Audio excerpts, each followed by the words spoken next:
E a primeira coisa que ele vai tentar explicar para a gente o que é essa dimensão noética, clinicamente falando, terapeuticamente influenciado, é, é se contrapor a partir do prisma do que significa inconsciente e anímico e do que significa consciência e espírito.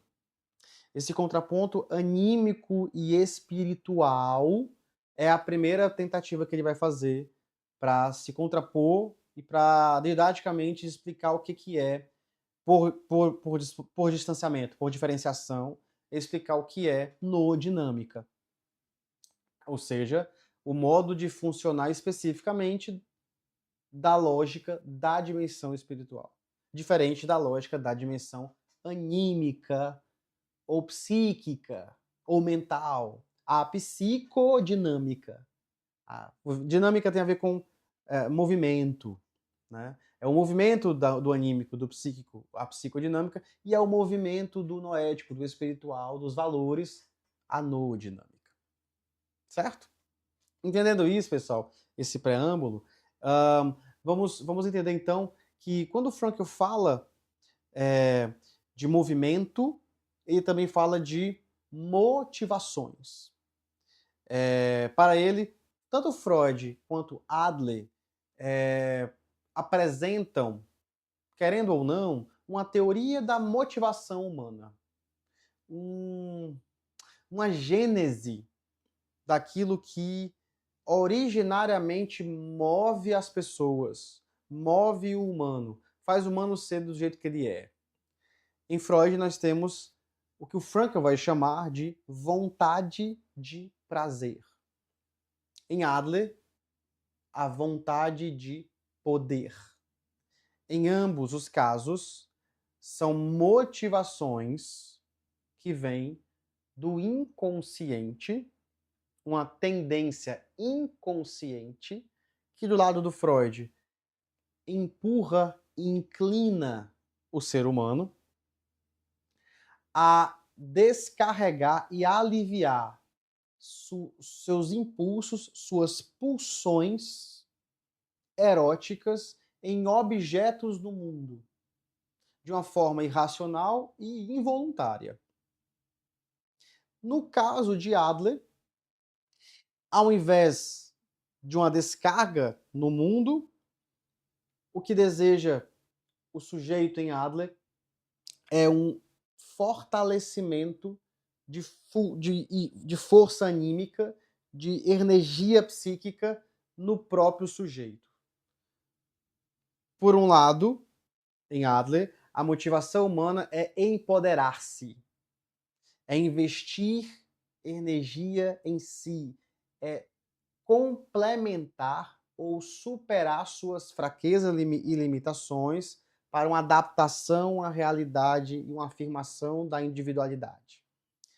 Em Freud, é um alívio de uma energia instintiva, erótica, sexual, por cultura, por espécie, histórica e individualmente reprimida, querendo achar vazão para ser expresso nos objetos do mundo. Em ambos os casos, seja para afirmar poder e, portanto, puxar, equilibrar a ausência internamente em Adler com vontade de força e poder e domínio, ou seja, para aliviar em Freud, ambos os princípios são energéticos, inconscientes, irracionais e voluntários e visam um equilíbrio de forças. Seja um alívio, no caso de Freud, seja uma compensação, no caso de Adler. Princípios de direções diferentes, de naturezas até diferentes, de facetas diferentes, contudo, num tecido, num layout, sabe? Assim, numa tela, numa moldura muito parecida. Ainda é numa perspectiva irracional, inconsciente, afetiva, energética, e segue a lei e o princípio da homeostase, do equilíbrio energético, para um lado ou para o outro. É assim que o Frankl vai encarar como a psicologia profunda entende as motivações humanas nessas duas facetas, e sobretudo nessa impulsividade inconsciente que vai ser característico da psicodinâmica, do movimento anímico, de como funciona o anímico. Em contraste a isso, ele nos apresenta a noodinâmica. E a noodinâmica vai ser descrita por ele muitas vezes em contraste, em diferenciação. E antes de entrarmos nela com mais detalhe, eu queria deixar mais delineado as diferenças de Adler e Freud e as semelhanças de Adler e Freud, que em alguma medida o Frankl vai assumir. O Frankl vai entender que a psicodinâmica ela é um movimento inconsciente próprio dessa bidimensionalidade psicossomática. Tudo isso, o psicossomático, é o anímico, e esse anímico ele é padronizado, ele é repetitivo, ele vai construir aquilo que a gente entende como sendo o nosso jeito, nossa personalidade, nosso caráter, nosso estilo, aquilo que em nós se repete, aquilo que em nós vai ficando marcado e demarcado.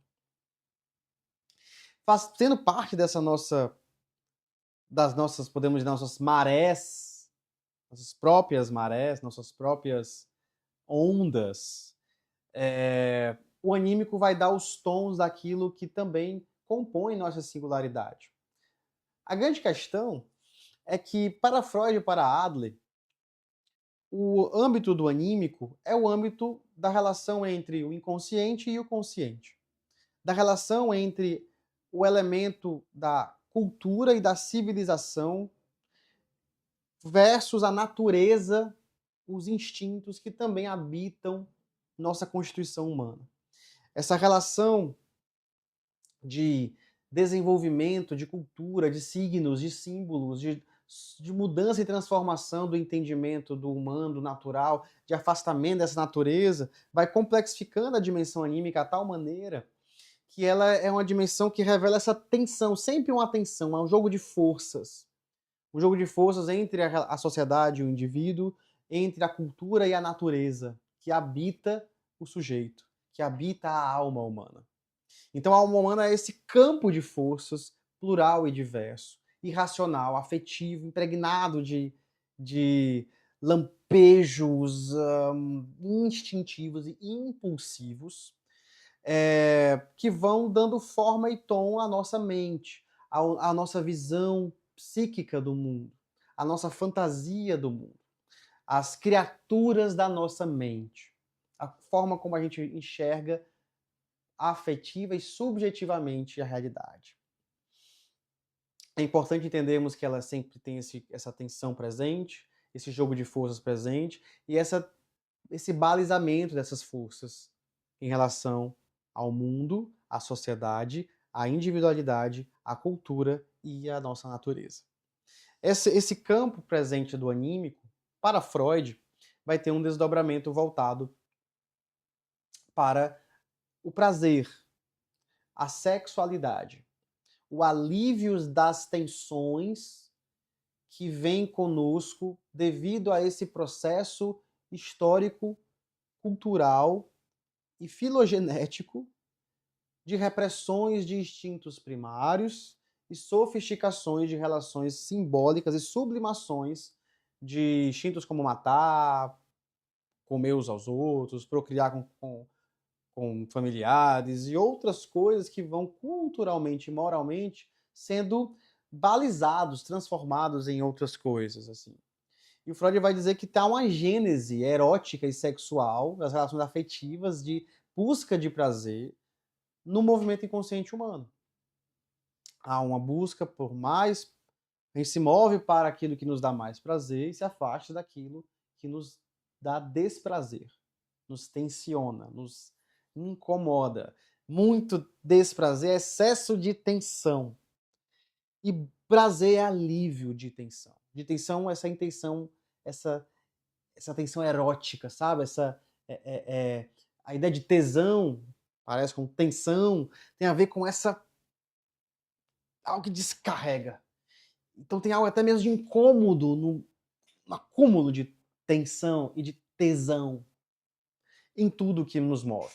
Né? Em tudo que nos move. Importante pontuar, quando Freud fala sexual, erótico, é anteriormente da sua significação cultural linguística. Ou seja, é antes mesmo da gente definir se é hétero, se é homo, se é bi, se é assexuado. É antes da gente falar homem e mulher, é antes da gente falar bom, mal. É antes da gente falar certo, errado. É antes da gente falar negro ou branco. É antes da gente falar esquerda, direita. É pré-moral. O impulso que se volta para os objetos é puramente realização de desejo, visa a realização de desejo, visa alívio da tensão. É se encontrando nesse mundo construído a partir de várias sublimações, renúncias e supressões de instintos, que o nosso desejo encontra dificuldade de ser plenamente satisfeito. Nós precisamos, então, dar novas formas para ele, jogando o jogo da cultura, da moral, dos costumes, dos valores, que para Freud é uma estrutura psíquica construída ao longo dos anos da espécie humana. A moral é uma construção psíquica, interna e subjetiva, que está além daquilo que nós entendemos como nós mesmos. Um eu acima, um super-eu. Né? Adler tem um entendimento parecido, mas entendendo de uma maneira distinta o jogo das pulsões. O jogo das pulsões em Adler vai buscar o alimento, a força, o empoderamento, a superação da fraqueza e do sentimento de inferioridade que para Adler vem ao nascermos. Ao nascermos e constatarmos a nossa fragilidade diante do mundo, há um registro dessa inferioridade em nossa psique que busca ativamente superá-la. Superar em força física e em força psíquica, superar-nos socialmente, pessoalmente, individualmente e crescer. Então, uma busca, portanto, de equilíbrio dessa falta pulsional, ou das faltas que há em nós, das vulnerabilidades que há em nós, e uma busca, portanto, de investimento de forças no próprio sujeito.